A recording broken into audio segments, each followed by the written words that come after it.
Welcome to Mechinations OverBoost, a podcast interview series featuring discussions with mecha game speedrunners about their interest in all things mecha. I'm your host, pmcTRILOGY, and with me today is Plywood, known for running Metal Gear Solid games, among many others, including many PlayStation 1 and 2 classics. Plywood, how are you? I'm doing fantastic. How about you, PMC? I'm doing great. April was a hot month for speedrun marathons, perhaps unsurprising given current events. I know we both participated in ESA together. Did you have any other marathons going on?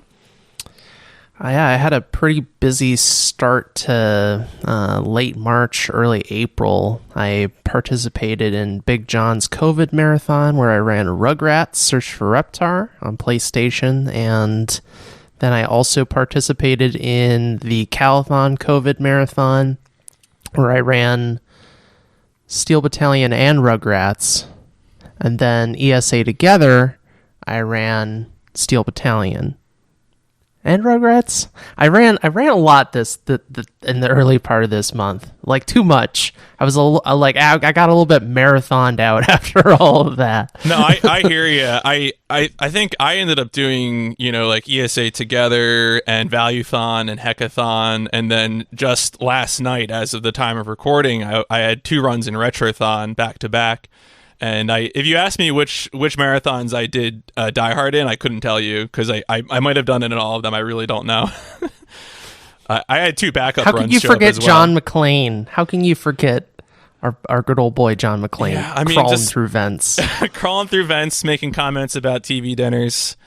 Truly classic. Really takes you back. It's funny for me because I always think of Die Hard as a movie from my youth, like watching it at LAN parties, which I'm going to use to segue to the first part of our podcast discussion, because I'm really curious. Now, I mentioned in the very opening that you've done Metal Gear games, and then also, in talking about marathons, you mentioned Steel Battalion as well, which we'll definitely get more into later. But I wanted to ask, where does your history with mecha stuff start? Is it just video games? Were there any particular series, whether they be anime or other series, that you would trace as the starting point? I would probably trace the starting point with mecha stuff. I mean, I was aware of Transformers as a kid, but I would say that like my real introduction into mecha stuff was Metal Gear and Zone of the Enders, which I'm sure you've heard of before. Sure. That's the Kojima produced Konami mecha game, and that game was pretty influential as far as like mecha stuff goes, because that was a pretty eye-blowing, mind-blowing game when that game came out on PS2. Just the speed and the sheer spectacle of that game. I've never really been like super big into mecha anime. I've definitely seen some like mecha TV shows over time.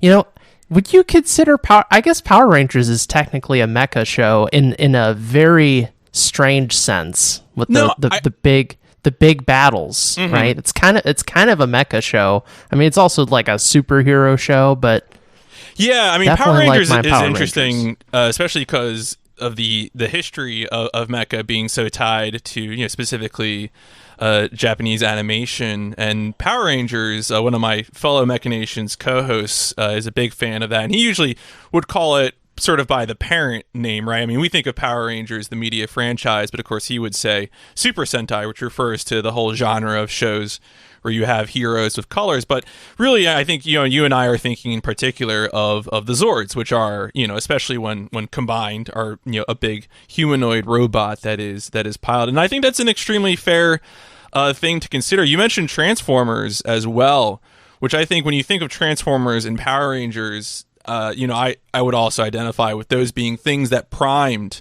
an interest in things like Metal Gear Solid, or Zone of the Enders, like Optimus Prime, exactly. Right? Yeah, I mean, Zone of the Enders actually, just as a podcast note, the first OverBoost guest was Tapioca, who is the runner of both Zone of the Enders games. So definitely Zone of the Enders, super important. Now, when you said you're in terms of Metal Gear, I know you're really into Metal Gear stuff. You're one of the admins for Metal Gear speedrunners.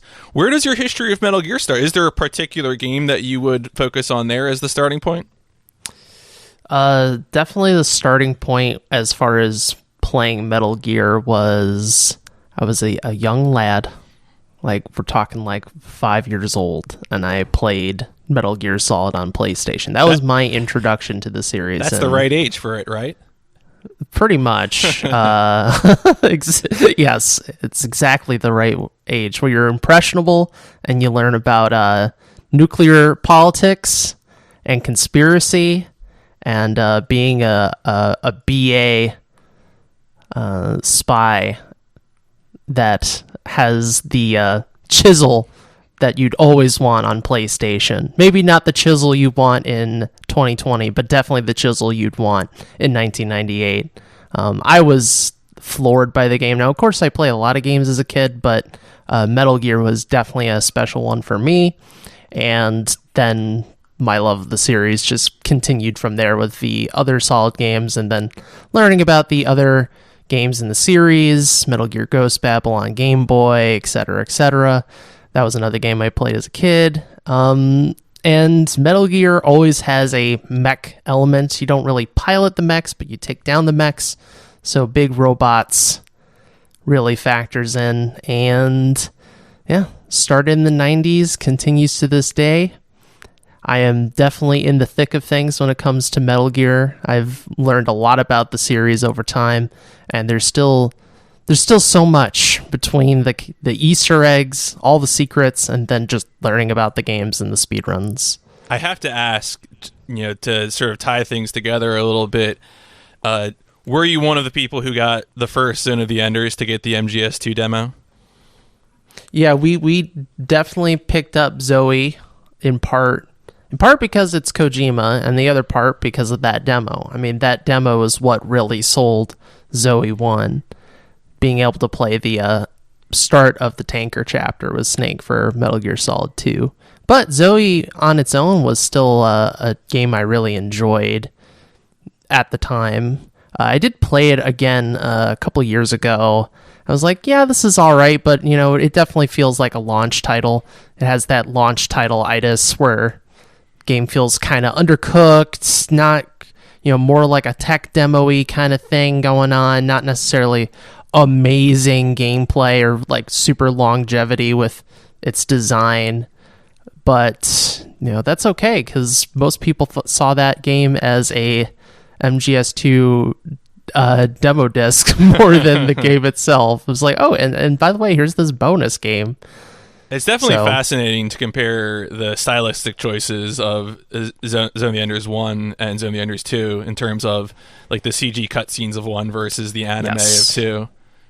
Yes, Zoe 2 is a better game in my opinion, just in general. It's more feature rich. It fixes some of the problems that the original Zoe had. For instance, the sub-weapon system in Zoe 1 is like, for the most part, completely pointless. Why would you choose any of these sub-weapons that barely do anything and they're super situational when like the weapons you get to start are so good? And Zoe 2 addressed some of that. And I appreciate the fact that Zoe 2 is strictly linear rather than the fake, I call it fake non-linearity of Zoe 1, where it's like, well, you can go to all these separate areas, but really there's a distinct path you're supposed to take. You can fly around with your robot, but what's the point?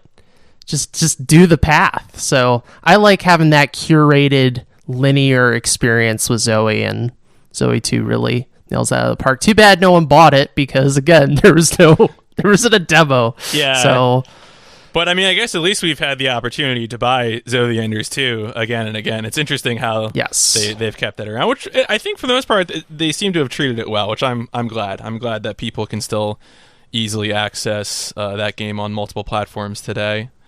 Agreed. Before we zero in more on speedrunning, I know I already asked about any particular animation, just because some of the things that you've mentioned, like Power Rangers, Transformers, things like that, are very toy or collectible focus, I just wanted to ask, were you a person who grew up with toys like that? Have you kept any of them around? We definitely had some toys, like Power Rangers related toys. I was never really into the collecting toys stuff. I mean, there definitely was that element when I was watching cartoons and TV shows, and they do a very good job of convincing your impressionable mind, like, dude, you see this figurine? It's awesome. Look at all these functions. You could fire little plastic choking hazards out of the arms, man. It's great. But even to this day, like, I've collected a handful of figurines, but never anything like mecha related. It's usually some sort of character or game I like. But I mean, you know what I think of when I think of collectible figurines, though, that is definitely like early mid 2000s is Bionicle, which isn't really like mecha, but they're kind of like robotic, kind of. It feels adjacent, definitely.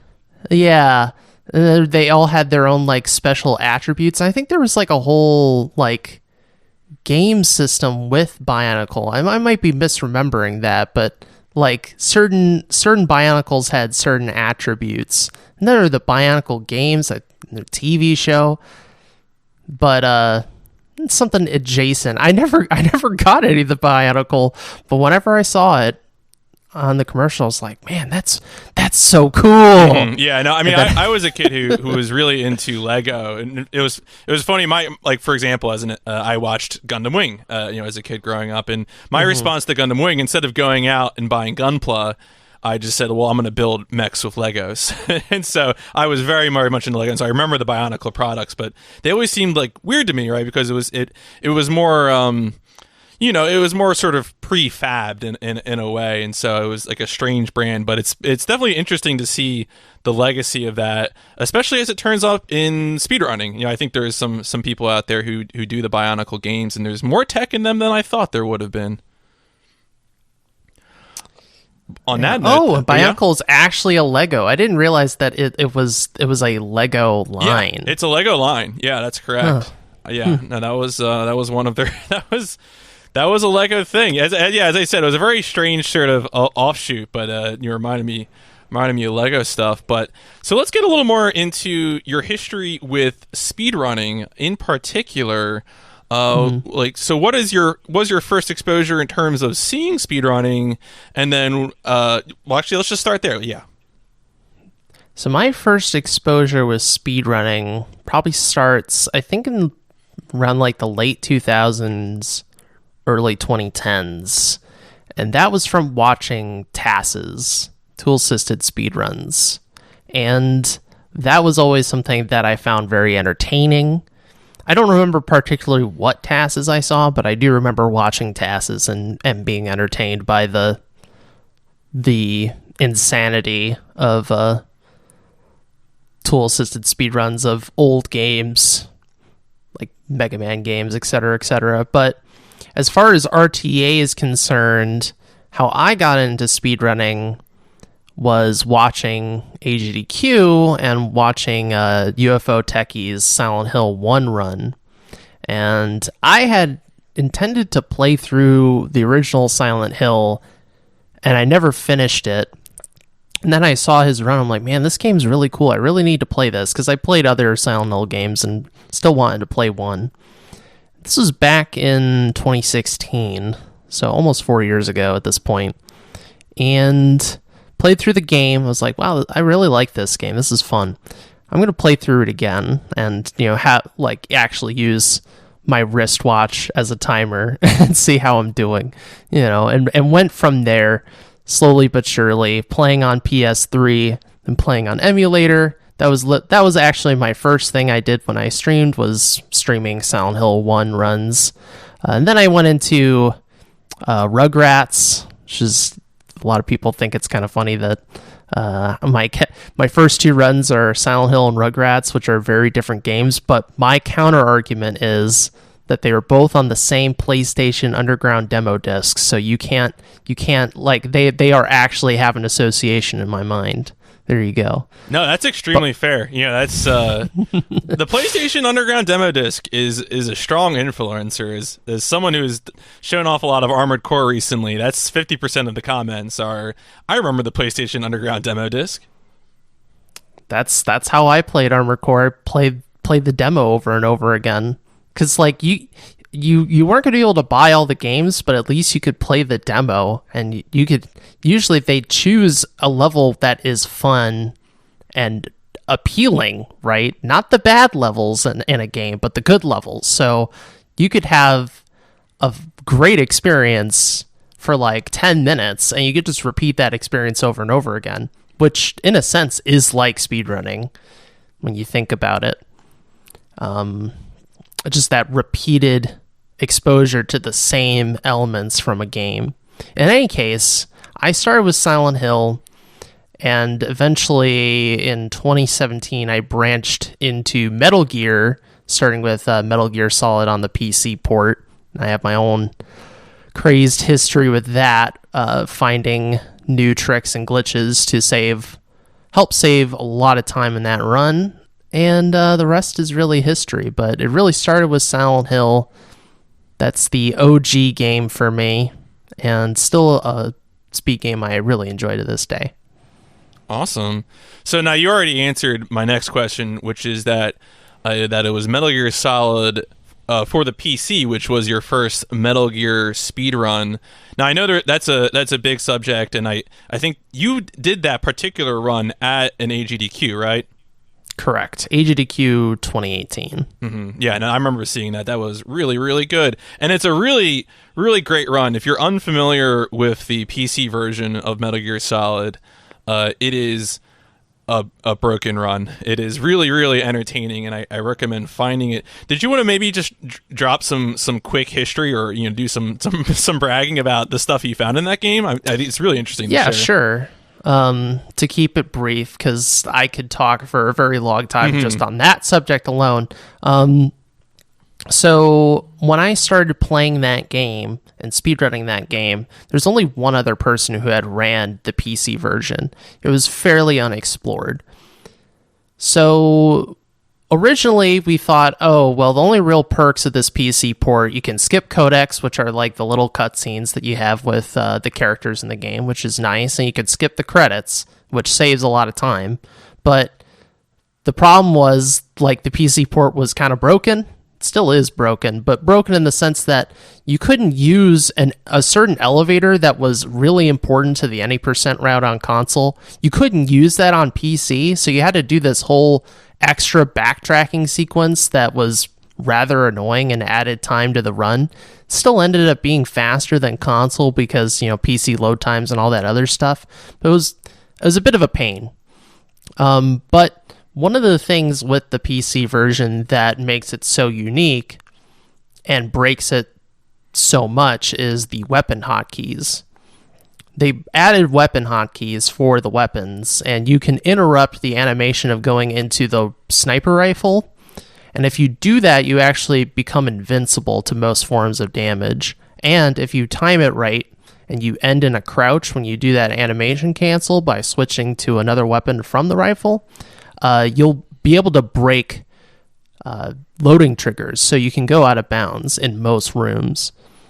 And because of that, between the God mode exploit and being able to go out of bounds where we really shouldn't be able to, it breaks the game to an insane degree and saves so much time over console just from a gameplay perspective, since we don't have to do quite as many of the chores that we'd have to do on console on PC. And I found that God mode exploit by sheer chance, by messing around. And at first I thought it was just, oh, here's this cool thing that lets me skip some codecs. That's cool. Like, I can avoid having a required codec call. That's great. But from there, it went much further than that. Going out of bounds, avoiding damage, breaking other triggers and required things. And now today, in 2020, most people who run MGS1 don't run on console. It's completely flipped. Most people who run MGS1 run on PC because of its accessibility, its ease. Like, it's very, for the most part, the run is pretty simple since you don't take damage from most things for the most part. So that has been quite the evolution to watch, from PC being this kind of strange curiosity to it still being a strange curiosity, but the main curiosity. So, no, for sure. I mean, sometimes it's amazing when speed tech really sort of redefines a run. I feel like the way you describe Metal Gear Solid really reminds me of the 3D era GTA games, in which the PC version, which was probably still the favorite version, different than MGS just because of the preference for PC already, but even before the replay glitches were found. But the replay glitches really sort of redefined what was possible and made the runs really different beasts. So that's really neat. And I think what's also interesting is just how recent that history is too, right? For as popular as Metal Gear Solid is and remains, that was something that's really only been developed in the past 3 years, which is super cool. All right, before we dive into some of the more specific games that I want to discuss with you, I need to feed my need for hot takes. And so okay. I'm going to ask you, of the runs that you've done, what is your favorite? Oh man, that's just a simple question, right? That's the hard take, man. That's not a hot take. That's a hard take. Because I've done a lot of runs like over the years. Mm-hmm. I would say like some of my favorite runs have been the ones where I've either pulled out after a lot of attempts or just sheer amazing things happened. My favorite runs from the recent memory, my Ghost Babel very hard run, because that game is a real pain in the butt on the highest difficulty. That run is very memorable to me. Some of my early MGS1 runs, when I was still trying to figure out what the heck the PC port was, not because those runs were good, but they're memorable in the sense that I experienced what PC was before everyone else really got to see what PC could be. So those are pretty memorable to me, since, it's sort of like you're a piece of the history when you're doing something that, a couple of years later are completely out of date, out of route. No one's doing it that way anymore, So those are pretty memorable to me. And of course, running Steel Battalion recently and rerouting the game and trying to improve the game, that was a real experience as well. I mean, I could just keep on going and going. It's right. Like you can't choose. You just can't choose. Maybe this would be easier for you then. What's the worst speedrun you've ever done? Oh, that's an easy question. That is a super easy question. The worst speed game I've ever ran. And again, I apologize to people who've run this game. I don't want to demean what they've done.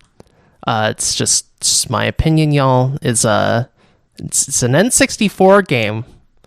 It's a kid's game. It's called Tigger's Honey Hunt. And you play as Tigger in the Winnie the Pooh world. And for the most part, the run is pretty boring. And then there's some really annoying RNG and some really slow mini games you have to go through. And like the run really only gets, like on the new game run, it only really gets interesting by the end when you get like a improved jump that lets you do certain like skips and cool tech. But man, the gameplay is really slow. And at the time, I was not in a good state of mind when I was running the game. Like I was pretty depressed. Mm-hmm. So like it's like a combination of the game, my mental state, and just it not being a fun kids game to run, or E for Everyone game, whatever you want to call it, an animated game. Because I've run several of those: Bugs Life, Rugrats, Tigger, etc. And I really enjoy Bugs Life and Rugrats, but not so much Tigger for the aforementioned reasons. So that would be my least favorite game that I've run by far. And then one more bit of spice before we head into specific runs. Because you have done so many Metal Gear runs, you've already mentioned some of your favorite Metal Gear runs. Do you have a least favorite Metal Gear run? That is also an easy answer as well. That would be Snake's Revenge, which is the Metal Gear 2 on NES. And I learned that game for a 12-hour challenge, and it's not necessarily like the game is really bad, but it's the experience. That 12-hour challenge, I had so many technical problems. My internet was horrible that weekend. So I was like trying to stream on like 240p, 500 bit rate, like horrible. The NES cart would crash frequently. It would just hard lock, and there was a certain spot in the cart that would always hard lock no matter what. So I couldn't even play on hardware. So like the cart was failing, my internet was failing. I was getting frustrated with the game because the game is fairly difficult, like compared to like Metal Gear on NES. Snake's Revenge is a much harder game. It's longer. There's way more places to fail and get stuck. It still has plenty of RNG that you have to deal with. The routing can get really mean with your ration routing, which is the healing item in Metal Gear typically. So after that experience and getting a run of Snake's Revenge, I've never really looked back, and the experience has just kind of been the black mark on that game for me. Like even if I come back to it like with a fresh perspective, like, okay, you know, that was a bad time. That was a bad weekend, you know. Let's give it another go.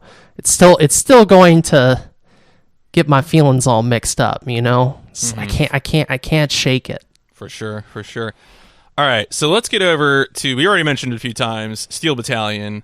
This game, I'm super interested to hear about this, and I think a lot of people, this is one of those games just because of the price, so to sort of get into it. What's your history with this game? Is this something that you played when it was first out, or that you've only come to recently?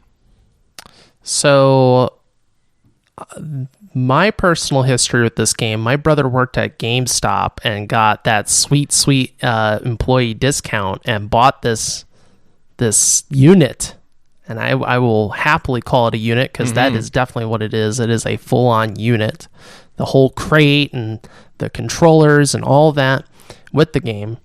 So I didn't play it at the time. I was too young, and my brother definitely didn't trust me with his stuff, which is probably for the best. You know, kids be kids. We had a bit of an age gap, so still do. So I didn't play it at the time.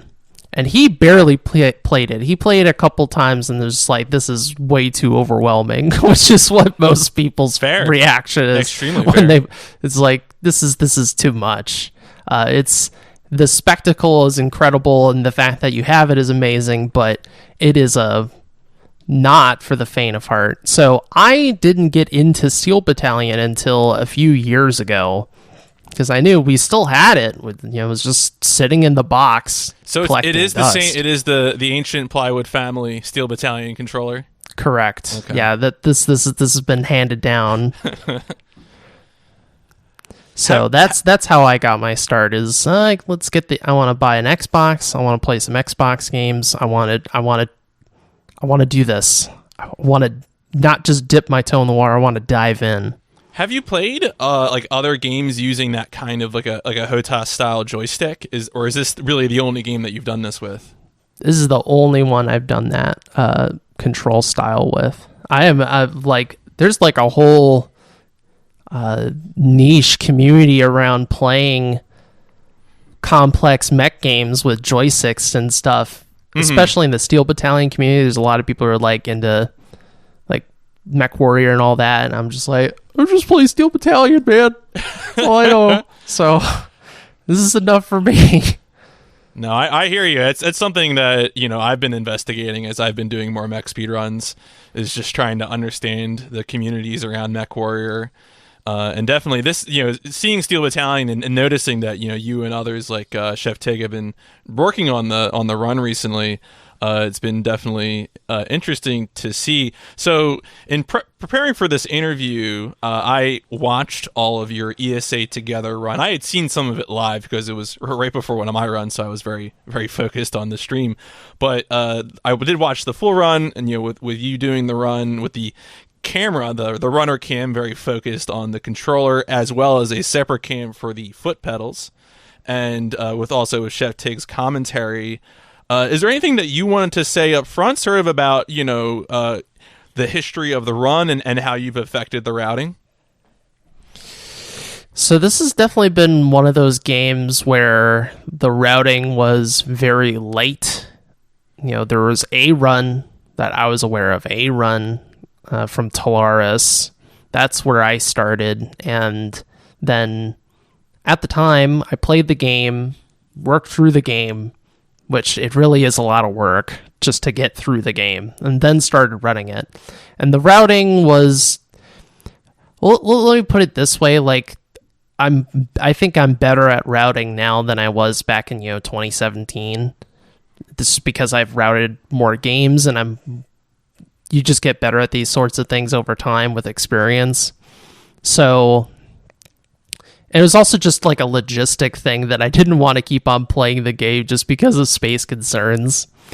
But Chef Tig, myself, and a couple of the fellows in the Steel Battalion community who still play the multiplayer, we worked on making the route for new games specifically much improved, using different weapons for certain stages, taking different approaches for the bosses to make it faster and more reliable. So we cut the run down like over 20 minutes, basically. Huge chunk. I mean, I think my previous time back in 2017 was like a 101, and now on disc it's like 44 minutes. So that's not quite 20 minutes, but a lot of time. And then just looking at the other campaigns, looking at New Game Plus, which, use the best mech. There's actually a lot of different ways to run Steel Battalion. There's many ways you can approach it, whether you're doing New Game Plus, and either campaign. But the first campaign's much better for speedrunning IMO. Right, so that's the campaign 2080 is the sort of the default category. And then you mentioned, I think I had heard from the ESA Together video that the other campaign has like auto scrollers and things like that sort of slow it down and make it less suitable for speedrunning. Yes, so there's the second to last stage for campaign 2082 is you have to call in a rescue chopper to rescue hostages. And you can't speed up this auto-scroller by doing the exact wrong thing and letting the helicopter rescue the hostages and immediately shooting them down so you don't have to wait for the chopper to leave. You could do that twice. So you could save some time on this auto-scroller, but you gotta wait for this helicopter to come in. And then the final stage, it's very epic, but very long. It's a very strangely weighted run, campaign 2082. Like, the bulk of the run is the last two missions, because they're so long. Not that there isn't interesting things about 2082, but for the most part, it's just less variation as far as the run is concerned, and a bit slower by the end of it. So I noticed in the run that it seems like the plasma torch is one of your best friends, because I saw that the plasma torch is used both as a tool for movement because it gives you a dash attack, and then also later in the campaign 2080 run, it seems like is it a weapon that is just very powerful, or is it like a weapon that, because it has some sort of hitbox, or it just does a lot of damage to this particular boss? I wasn't sure exactly how that worked. Yeah, the plasma torch is just an insanely damaging weapon. It, as I understand it, I haven't dived it technically into the game, but my understanding of that weapon is that it ticks over and over and over again, so the damage ticks for however long the torch is deployed. So you won't necessarily get the same, like let's say you dashed with the torch and you only hit the boss with the end part of the animation. You're not going to do as much damage as if you were right next to it, but it still is going to do like serious damage. The whole thing with the plasma torch is it's risky to run up on someone in the game. Usually you want to play long distance combat. That's the safest thing to do. So going right up into a mech's face is high risk, high reward to the game. And they just made the plasma torch insanely powerful. And it goes the same way for the enemy. If they plasma torch you, you're just dead. You're probably dead, because the only way they're going to be doing that is if you're right next to them and they deploy that and you're just going to lose all your HP like that. So not only is it good for it gives us a boost, it pushes us forward, it also just does fantastic damage against any mech you put it against. So it's very effective. Mm-hmm.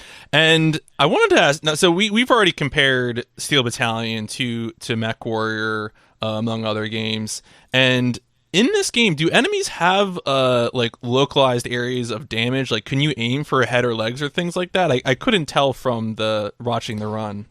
Not really. It's not like you can fire at an arm and then the arm blows off or anything like that. They just have one health pool.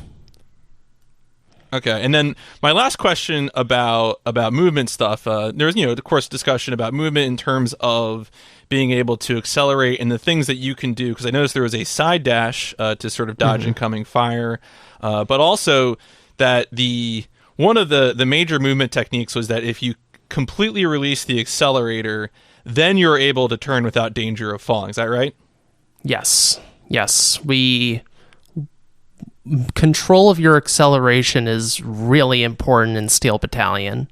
It's very, very important. Just movement in general, how you pilot your mech, it becomes a very core part of the speed run, of course, since you don't want to tip your mech over and fall to the ground, because that's really slow. You want to be very aware of your battery, so you know how much battery you have. That way that you can dash out of the way if an attack comes, or dash to move into a certain spot.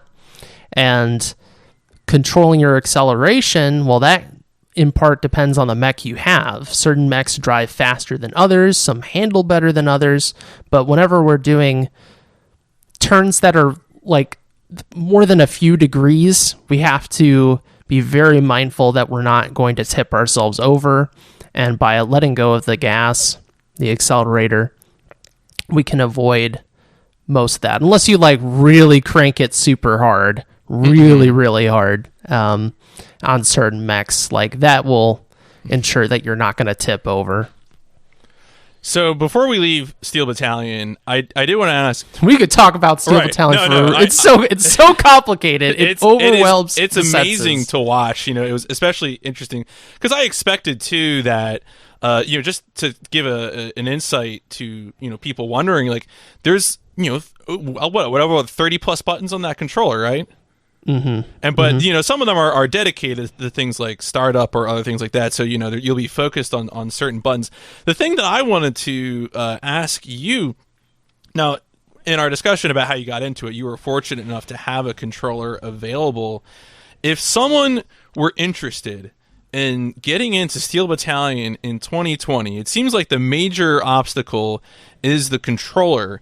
Are there any words of wisdom, both in terms of sources, how much to pay, or sort of like things to be aware of? Is there, are there things on the controller that easily break or would be in poor condition if you were trying to get one of these today? That's a great question. So things to look out for. There's two versions of the Steel Battalion controller. There's two runs. There's the green button run, which is the original run. That's the buttons that are green, they light up green. And then there's the second run, which are the blue buttons. That's the version I have. So you have to be aware of that. Sometimes people will sell the green button version for a higher price because it's more rare. It's an expensive controller either way. You can get fairly lucky depending on where you look. eBay, you're usually not going to get great prices because people know what they're selling on eBay, but Facebook Marketplace, etc. Sometimes people don't know what they have. So I know Chef Tig has gotten a couple controllers for pretty good prices, like we're talking $100 for the controller. The thing is that because the controller is so complex and there are a lot of things that can fail, things that usually fail are the pedals. Like sometimes you need to adjust the tension on the pedals. Sometimes, some sort of component will fail on a certain button, so you need to replace that component so the switch actually works. I know Chef Tig had to replace one of the toggle switches because there's some connection wasn't working in it. I have not actually personally opened up my controller, but thankfully,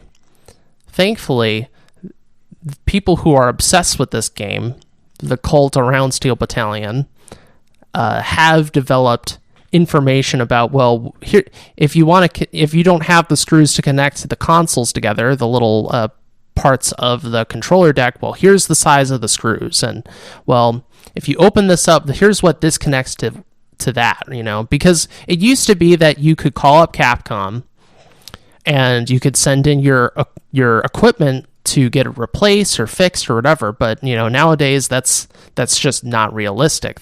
Capcom Arcade Division doesn't do that. So thankfully there is some technical information online for that sort of stuff, but as far as like knowing what you're buying, it's kind of hard when you're buying online, right? You can't test it in person. But obviously what I would say, if you're interested in this sort of thing and you can, it's a good idea to be able to test if possible. Of course, it can be kind of hard to do that, but being able to confirm that, hey, I can actually press the eject button. The eject button actually works. The pedals feel heavy. The pedals shouldn't feel like super loose. They really do feel like a car pedal, If a car pedal feels like super duper loose and light, it's not a great indication of the quality of the pedal, So, and if those sorts of things come up, then I would definitely suggest haggling a little bit because, typically people who have that sort of thing just want to get rid of it since it takes up so much space. And these things can be fixed, but your mileage may vary depending on your technical skill. That's why my suggestion is to really, if you're interested in getting into Steel Battalion, definitely link up with the community that exists around Steel Battalion, because they will definitely help you out in terms of figuring out all those little issues that can come up. Mm-hmm. But definitely as far as prices go, just to conclude on pricing, you shouldn't really be spending more than US dollars, $200 or $250. The game originally retailed, I believe, for $200. That was the controller and the game. So if you're spending more than like $250, it better be in pristine condition. Pristine condition. Right. You should be almost considering it collectible value in terms of, the level of freshness in the product. Correct. All right. Well, with that, let's move on to some Metal Gear games. We talked about what runs we wanted to go over before the podcast, and the two that I want to discuss with you, and you recommended, were two of, I would say maybe games that are less commonly played. The first one of those that I want to discuss is Metal Gear Ghost Babel for the Game Boy Color. In this case, I had watched your normal any percent world record video, which was definitely interesting to view. And so for people who might be unfamiliar with this game, actually recently, and this was helpful to me, you I don't know if you did this intentionally, Plywood, but you had a great Twitter thread this week about Metal Gear Ghost Babel that I was able to read for a little background information about the game and who it was developed by. And in terms of speedrunning this, so I feel like this is just anecdotally, people have played the Metal Gear Solid games on PS2 and more recent much more than they have played 2D Metal Gear games. That's just my Yes. personal experience. What's the sales pitch for playing 2D Metal Gear, and especially Ghost Babel? Because when I watched your world record run, you had strong praise for this game. You said that this was a hidden gem. Yes. I would not say that this game is underrated. It is a hidden gem kind of situation because most people rate this game fairly highly. People think this game is pretty good. So my pitch for this game is that as far as 2D Metal Gear goes, it represents the pinnacle of 2D Metal Gear as it exists. Now, there could have been a sequel to this game that could have pushed it even further, but that never materialized, so here's where it is. And the reason why I say it's the pinnacle is the frame rate. So the game runs very smoothly compared to the 2D Metal Gear games of yesteryear. So Metal Gear and NES, Metal Gear MSX, Metal Gear 2 Solid Snake. Not to say those are bad games or anything like that, but their frame rate is not fantastic. They tend to lag quite a bit. So the animation and the feel of the game is very smooth. Another big thing that seems like very quaint today, but is a big deal as far as 2D Metal Gear games are concerned, is the 8-way movement. So all the other 2D Metal Gear games only have 4-way movement, up, down, left, right. Well, Ghost Babel includes diagonals. And I think for the most part, people feel a little bit more comfortable with that because it just feels better, You're not restricted to having to turn around a corner by going left, then up. You can just hold up, left, and you'll get around the corner. So there's these intuitive things that make the game feel better. Along with that, one of the things that I think is great about the game is that there's a lot of different ways to play it. You have the virtual reality missions, which are essentially demakes of the MGS1 VR levels, which is like a bonus DLC. It's called DLC. I mean, it would be DLC today, but a bonus game that let you play all these little challenge levels. So you could play that. You can play each of the stages in the game individually. So that's cool. You play variations on each of those stages as well. There's a versus mode. There's a lot of stuff going on with Ghost Babel. And if you compare that to, say, Metal Gear 2 Solid Snake, which is typically, like, of those classic 2D games, the one people like the most, you have the story mode, and then on PS2, I think you have a boss rush mode, and that's it. There's no VR, there's no, like, multiplayer, nothing of that sort. So there's just a lot of content in the game. I think for me, it feels the best out of the 2D Metal Gear games, and the story is pretty great too. I am, of course, I always say this, I'm hashtag biased when it comes to the game. It has a special place in my heart. Always has, because I played it on Game Boy Color back in the day and was amazed and impressed by it. So that's my pitch. Very, very strong, short pitch. No, I appreciate it. So with this particular run, I noticed that instead of doing it on Game Boy Color, you were running using the Game Boy interface, specifically the homebrew Game Boy interface software on the Game Boy Player, which is of course the attachment for the GameCube to play Game Boy, regular Game Boy, Game Boy Color, Game Boy Advance games, on a TV. And so I always have to ask this when I hear people using Game Boy Player. Were you doing the run on a GameCube pad then? Yes, I do my runs on a GameCube pad, but some people may prefer running on with the GBA link cable and running on a GBA. And of course, there's people I think in the speedrun community who also use those GameCube to Super Nintendo adapters, which I could see that being really appealing too, just for like from a D-pad perspective. Right, the D-pad is really that. I mean, that's the big issue. I've always found it since I also have that set up with Game Boy interface, and so when I've done Game Boy Advance games, I recently did Zone of the Enders: The Fist of Mars, and I spent more time. Oh, nice! I've been so interested in that game because it's so like it's so weird. It's like a RPG Zoe game. Well, I'll tell you what it is. I won't make to this tangent too long, but it is essentially a Super Robot Wars game. It wasn't made entirely by Konami. It was made by Winkysoft, which was the same developer team that did Super Robot Wars games of that era of the 90s and early 2000s. And so it very much is just like those, which means if you like that style of game, it's great. If you don't, it's probably going to wear thin pretty quick. But it's definitely an interesting oddity that I would check out on. I played it on Game Boy interface. My next question for you though is I noticed that the speedrun that you did, Ghost Babel Normal, you were playing Japanese. Is it just text, or was there another reason to play Japanese? It is purely for real-time time save, because the in-game timer doesn't care about cutscenes, but you save like 5 minutes real-time by playing Japanese, which is very nice for your time. So that's why I play on Japanese. No, I respect that completely. That's even if your speedrun ranks by in-game time, sometimes it may be worth it to have faster loads for other reasons, for sure, or faster text. So in terms of, you've already talked about some of the how the game differs just from a basic level.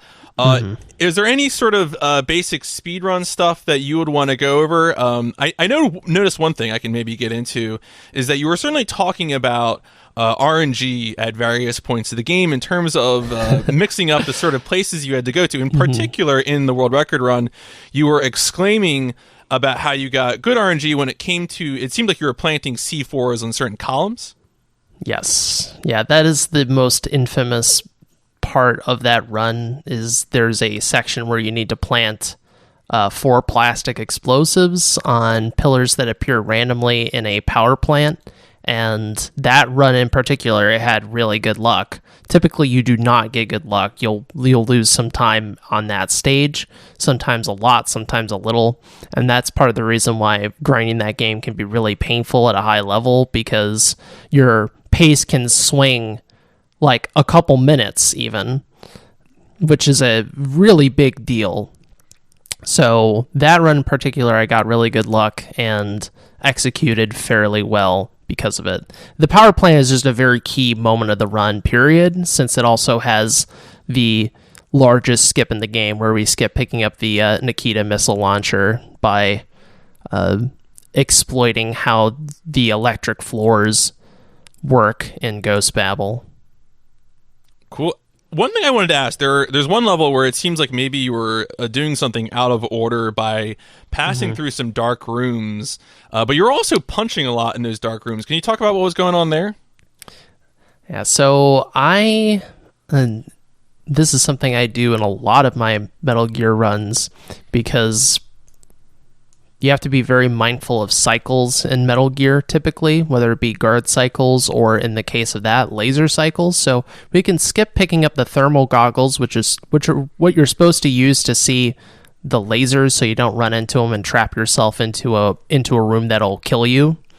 But if you die and re-enter the room and just time out punches to buffer your movement, you can avoid picking up the thermal goggles entirely, which is an intended sequence break from the developers. They actually thought of you being able to do that. They'll just literally give you the thermal goggles after that stage is over if you didn't pick them up.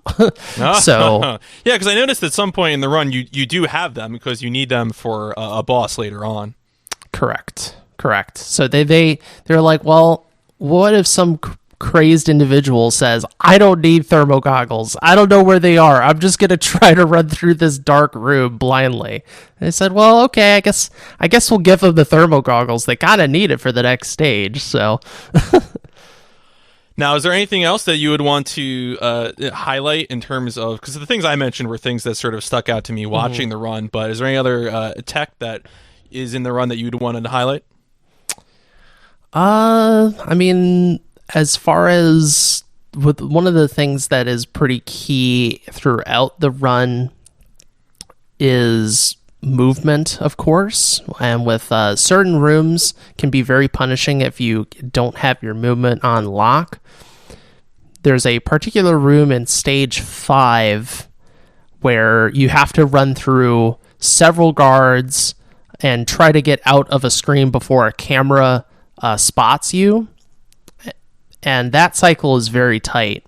So Ghost Babel, because it has a greater control over movement and it plays at a faster pace as far as, you know, the animations and stuff compared to the other Metal Gear games that are 2D, there's more of a execution barrier in terms of that movement.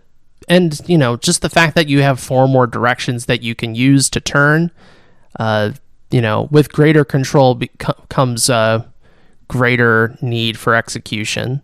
Right. Now, I don't want to I don't want to scare anyone off, of course, but it's just the reality. Like, sure, 4-way movement is very simple, but that means, hey, all I got to do is at this screen I hold right, hold up for a couple seconds, then I hold left, you know, or whatever. Not, well, if I hold up right here and then I turn up, but then I want to turn down right, you know, you're really thinking about your rotation. So yeah, it creates a different skill ceiling when you have the option to you know, really change things up, literally doubling, you know, your directions to move in. Yes. All right, so let's keep things going. The one last run I want to touch on, and you had mentioned this in particular, and I thought it was interesting.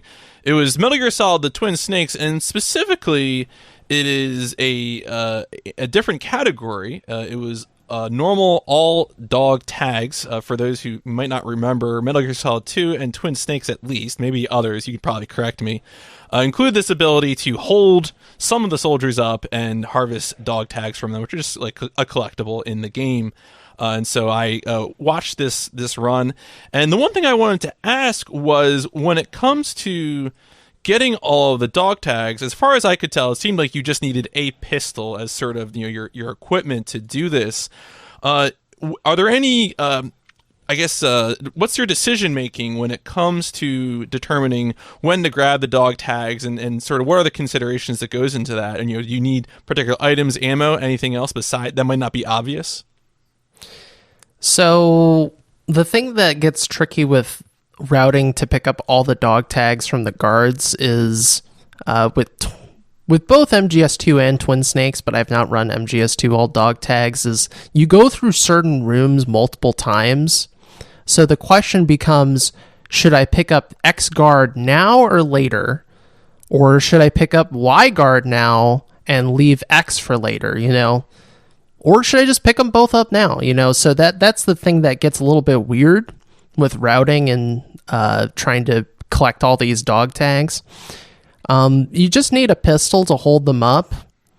In MGS2, you actually would need to shoot your pistol, your lethal pistol, in the air to scare some guards that we call tough guys, where they're like, are you going to shoot me? They think you're like bluffing, like you don't have any bullets in your gun or whatever.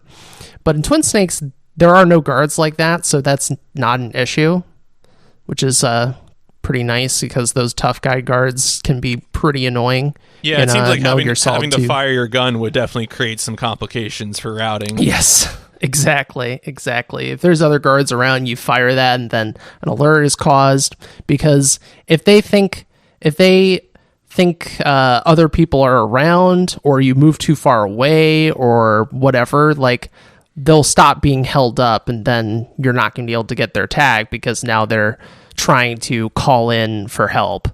So there's a fine balancing act when it comes to picking up all the dog tags, that you hold up the guards you need to at the right time, get their tag, and try to incapacitate them if you need to stay in the room, or just try to run to the next load zone as quickly as possible. When it comes to Twin Snakes more generally, it seems like a lot of the boss fights are, from my experience watching Metal Gear speedruns, your sort of standard loop where you're trying to deal as much damage as you can in a loop to, you know, to finish off the boss as soon as possible. The one that seemed the most interesting to me, just from a sort of like, well, this wasn't a big deal now, was it? Was how quickly Ocelot goes down in the first Ocelot fight. Yes, that is something a lot of people remark on with Twin Snakes, is how the MGS2 engine which allows you to freely aim in first person, trivializes that fight. So we can get through the Ocelot fight very quickly because of that. And another thing I noticed is, we already talked that this was an all dog tags run. And so, of course, a lot of the dog tags you're picking up are from your standard soldiers that are patrolling. But at one point, though, you do get Johnny Sasaki's dog tags from Merrill, which I thought was extremely hilarious. Now, of course, at the time, I imagine they did that because Merrill had stolen Johnny's uniform, but in the universe that we live in now with Metal Gear Solid 4, that's even better. I know, it's fantastic, and it's a tag that if you miss at that time, your run's over because she only has that tag for a short period of time. So once you activate the next cutscene and meet up with Meryl, like, you can't actually get that tag anymore. So there was a thing in the Twin Snakes speedrun that I watched you doing it, and I didn't understand why you were doing it. It seemed like you were just jumping around, doing nothing of value, damaging yourself, and then your PAL key turned red, and you got the call. So Twin Snakes, you can shoot a pipe to make your PAL key go red instead of going to the furnace? Correct. So that is one of the reasons why Twin Snakes is such a fantastic speedrun, is that it has these quality of life changes compared to the original game. A lot of cutscenes that were unskippable become skippable. We don't have to backtrack as far to get a rifle to fight Wolf, and we don't have to go back to the furnace or the warehouse to heat or cool our card. There are pipes in Rex's lair, the underground base where Rex is, that you can shoot. There's a steam pipe and a liquid nitrogen pipe, and that's how you heat and cool your card. So what would take like over 15 minutes in the original game takes like 5 minutes in Twin Snakes. No, that's really neat. You know, I had played Twin Snakes, I think, once probably around the time that it came out, and I am 100% confident that I just played it the way that I played Metal Gear Solid and never even thought about it. So, to know that those differences are there, I think you rightfully call them quality of life differences. Is there anything else you'd want to highlight in the Twin Snakes run before we move on? I think Twin Snakes really captures that easy to pick up but hard to master sort of speed run. It's a fairly simple game. It's also fairly short. A lot of people claim, rightfully so, that Twin Snakes is easier than the original from a casual perspective, which means it's more approachable. But when you really get into the weeds of it, it ends up being quite difficult as a run at a high level, since there's a lot of difficult tricks you can go for that can save a lot of time or lose a lot of time, and some very precise attacks you can go for against certain bosses and loops that can save a lot of time but are really hard to do, such as doing what we call the lottery roll against Liquid on top of Rex, the fist fight. You can get Liquid into a corner and roll at a very precise angle on your analog stick while he's stuck in that corner to do a roll that hits on every frame and takes out half his HP bar. It's very precise to do, requires good positioning and timing. Now, someone played the game casually, they're like, this fight is so much easier than the original. But in a speedrun context, that's completely flipped on its head. You think it's easy, but in reality, because of the mechanics of the game and how they set it up, it can become really, really complicated. So that's why I say Twin Snakes is one of the best speed games in the series. It's very execution-based. Well, there is RNG, but there is a high execution ceiling potentially, but just to get a run done and learn the game really isn't too bad. All right, so now I got some simple, fun mecha questions for you. We've talked about a lot of big robots. Do you have a favorite big robot, a favorite mech, perhaps a favorite Metal Gear, or something from another series? Well, I would say that some of my favorite mechs are Metal Gears as far as my familiarity and nostalgia and memories and such. But of things recently, I think, going back to Steel Battalion, one of the things I like about that game's aesthetic, and I think it sort of echoes Armored Core in this way, when you go to the intermission and you're choosing your mech, and they have those awesome wireframes of the vertical tanks, and you can see like the differences between the light tanks, the medium tanks, and the heavy tanks. They all have their own special color schemes. I just love that like look, that wireframe look. I know that's not exactly what you were asking me, but the aesthetics of wireframe mechs, so cool, so cool. No, that's completely fair. Are there any sort of, so you mentioned an aesthetic that you love. Is there any sort of aesthetic that you don't love, or perhaps a particular design that you just don't like? A worst mech, you might call it? The worst mechs. The ugliest mech. So sometimes it just comes down to color scheme. Sometimes, like, okay, obviously a lot of mechs, they'll go for like a very simple color scheme of like grays and blacks and a very militaristic, simple color kind of thing. So it's nice to see different color schemes, right? But there is a way to do it wrong. When it just starts looking like a clown car that is turned into a mech. I think a good example of this is some of the for Metal Gear Acid, which is the card game, the card game in the series. The Metal Gears are very colorful, but I think under certain eyes, like the designs of Metal Gear Kadoke and Kadesh from Acid 1 and Acid 2, they were like, this looks really ugly. Like the Acid 1 Metal Gear, when it doesn't have its missiles deployed, it looks like this.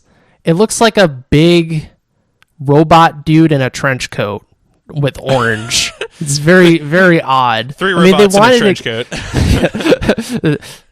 And then it opens the trench coat. It's like, hey, check out what I'm holding. I got some missiles to fire at you. So, that it's hard designing mechs in such a way where it's like you can appeal, because typically people like mechs that are, they have that sort of military vibe.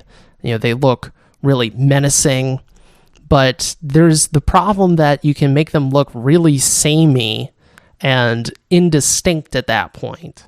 So it's a real challenge, I think, to make a good looking mech that both can be appealing visually and make sense logically. Like, okay, does this make sense as a mech?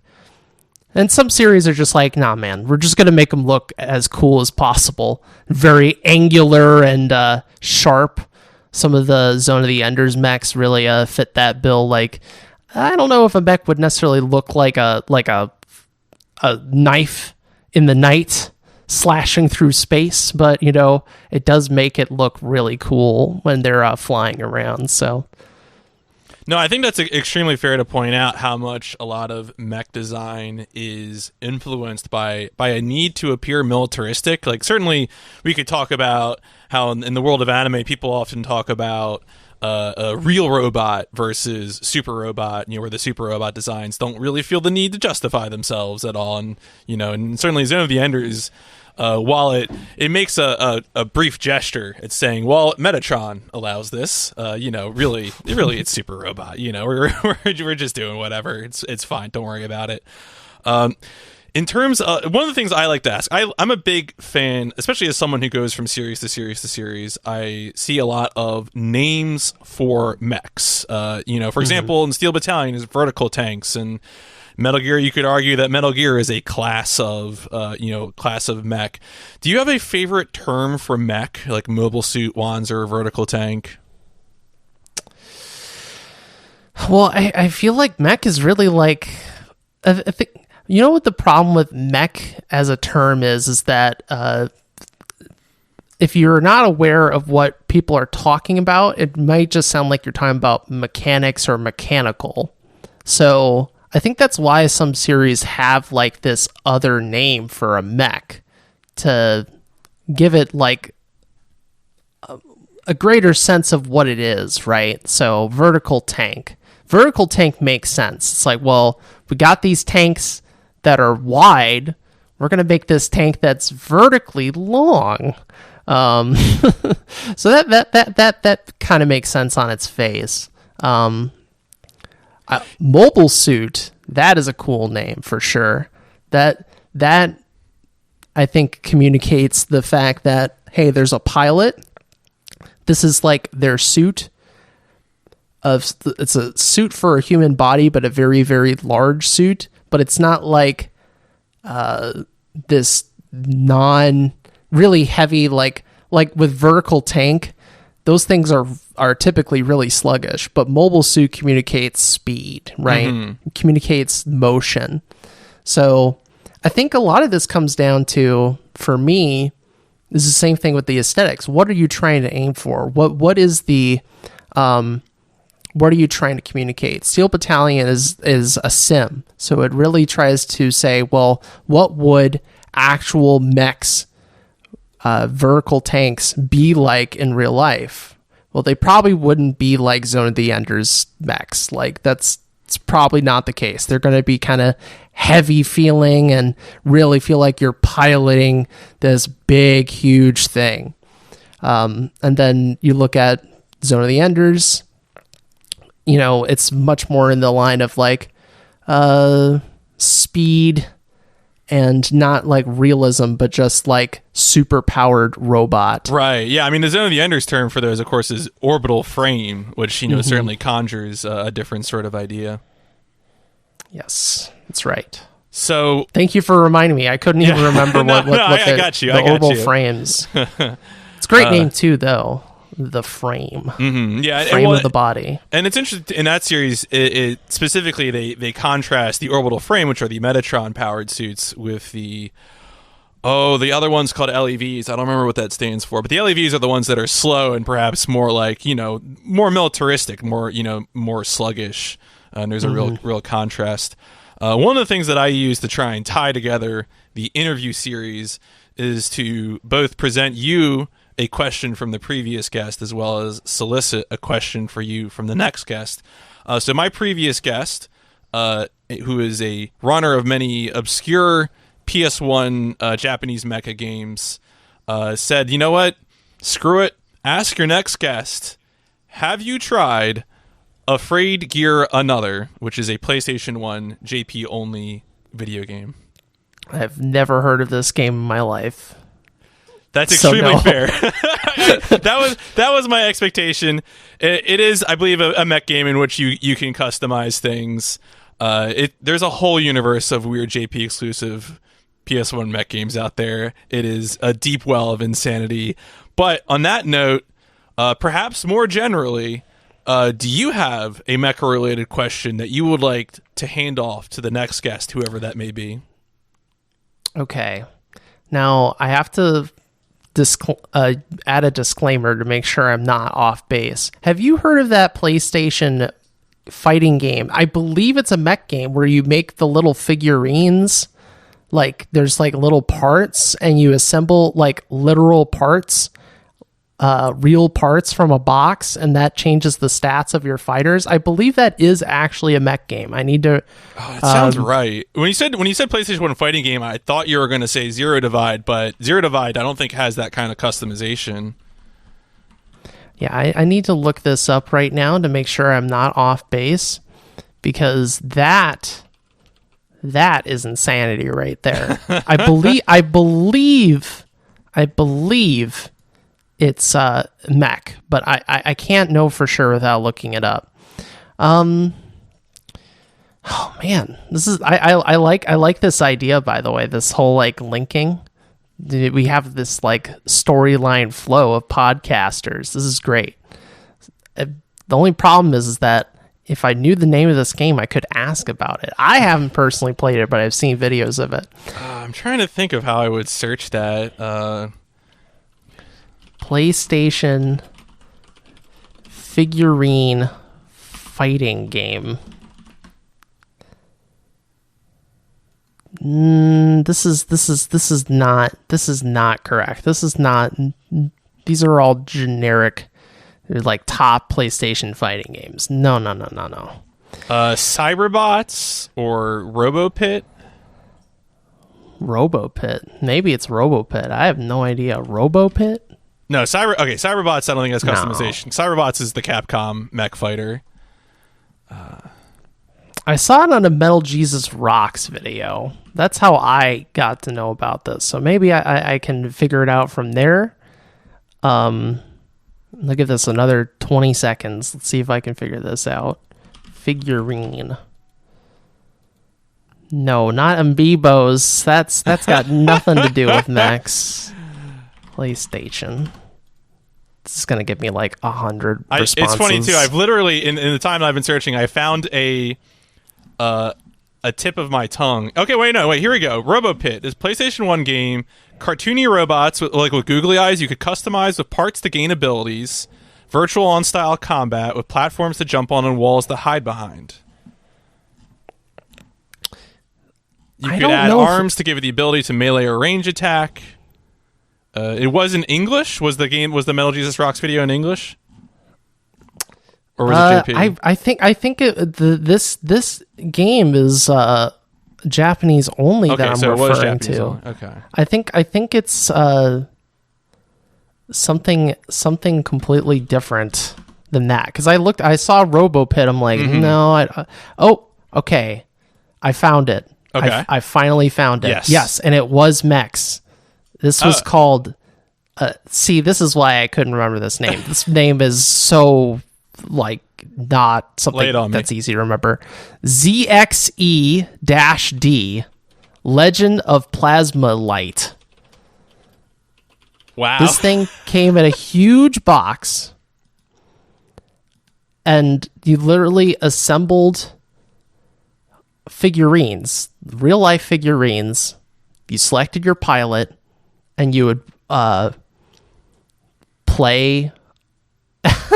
You'd play with in these fighting games, and then during the match, you could actually change your parts in the middle of a match, so you could adjust your robot's stats. This is exactly the kind of sheer goofy mech stuff, kind of in line with Steel Battalion, but on a different kind of level, where it's the sheer spectacle of, hey, I'm going to stop the flow of my fighting game to change out my actual parts on my mech that are connected to my PlayStation. What actually is that? There you go. So I guess the question I will have for the next person is, have you heard of ZXE-D, Legend of Plasmatlite, and would you be willing to fight me in ZXE-D? Too bad I don't have the game. No, that's extremely good. That's sometimes those are the kinds of questions you have to ask. So I'm glad I could educate you on this extremely obscure, strange PlayStation mech game. No, that's great. Now you can add I've never heard of it. Add them to the set. Absolutely. But let's come back to the present day. Are there any future games series that you are really interested in going forward, especially mech adjacent things? Well, I mean, to continue on I don't expect a Zone of the Enders 3, but I was very happy that Zoe 2 HD came to PC. As far as Metal Gear is concerned, there's always been this, since Hideo Kojima left Konami and then Metal Gear Survive came out, there's been this constant hope and pessimism of the future of Metal Gear. So obviously I'm keeping my eye out for that, whatever Konami does or doesn't decide to do with the series. And for me personally, this isn't a game that recently came out, but I mean, to be perfectly blunt, I typically don't buy a whole lot of mech games, even though I do have an appreciation for mech related stuff. Yeah. One of the things that I got constant questions about when I was coming back to Steel Battalion is the infamous sequel on 360 that you've probably heard of called... the Kinect one? Yeah, Heavy Armor. Yes. I have had multiple people ask me to play that game and if I would ever run it, etc., etc. Which I mean, I guess I would have to consider, but only in the sense that people would have to literally pay me to do that, because it's become sort of like, it's very strange with Steel Battalion, right? You had 2 games on the original Xbox that were very niche, hardcore, expensive games. And then the Kinect came along, and I guess Capcom said, well, we have this series. It has a name recognition thing. Let's see what we can do with the Kinect. And I think part of the problem with that game was, my understanding is the Kinect originally was supposed to have its own processor, or be a little bit beefier than it actually was hardware-wise, and then Microsoft didn't do that. So I think games like Steel Battalion Heavy Armor probably would have benefited from that. And the reality is, with that game, without even playing it, of course, that part of the appeal of the original Steel Battalion was the sheer spectacle and wonder and overwhelmed nature that you have when playing that game, because of all the buttons and stuff. Doing gestures, like in-air gestures, and then using a controller it's just not the same, right? It's just not the same. Even if the game didn't have the problems apparently it has, it's just not the same. But as far as curiosity mech games go, I am curious in that game, just because other people are like, hey man, you ever want to play some Heavy Armor? Want to buy Heavy Armor for $1 in the bargain bin? So well, I imagine the hardest part is probably having the hardware, right? It's not going to be, I mean, I don't know what is Kinect for 360 difficult to acquire? Oh, I already have. Okay. It's not the Kinect. It's whether my soul can stand where Steel Battalion went. That's the human cost. It's yes, but at what cost to the heart? All right. Well, on that note, on the note of the human cost of playing mech games, would you like to plug your social? Certainly in the episode description below, I'll be linking to your Twitch and Twitter, among other things. You want to tell the people where to find you? Sure thing. So if you are interested, firstly, with like Metal Gear speedrunning specifically, I will plug our community, Metal Gear Speedrunners. You can find us at metalgearspeedrunners.com, metalgearspeedrunners.com, where we do community events. There's tons of information for all the games if you're interested in that sort of stuff. As far as I'm concerned, you can find me streaming many days. I don't have a set schedule, but most days during the evening at twitch.tv/Plywood_. That's the little dash underneath, Plywood_. And then for Twitter, at Plywood Gaming, where I post various things about what's going on with me and all that fun stuff. And then I also have a YouTube channel where I post tutorials and the occasional speedrun content video, which has some crazy long link that's I'm not going to read this. Mm-hmm. Yeah, no. You just /channel / blah, blah, blah, blah, blah, blah, blah. But YouTube you can find me on YouTube at Plywood. I go by Plywood. Yeah, no, I know you especially put work into doing tutorial videos in particular, a lot of production into that, which is appreciated. That's really, useful for other runners. I usually run weird games, but like when I do run a game that is more well known, it is always such a blessing to really find not only one-shot tutorials, which are useful, but even then when someone really puts in the effort to make it easily accessible to someone new by putting in that extra production value is really great. Thank you. On that note, I think we are about ready to boost out of here. Thank you so much for divulging all this beautiful information, especially about Steel Battalion and Metal Gear. I hope you had an enjoyable time. For sure. Thank you for having me on. It was a pleasure. I have run a lot of games, so I could run my mouth for a very long time about all this, but I want to say thank you for having this conversation with me. And to whoever is your next commentator, I wish them the best of luck with whatever they're going to be talking about. I'm sure it's going to be exciting. We'll have to get there when we get there, but for right now, I'm going to smash on this overboost button and get out of here.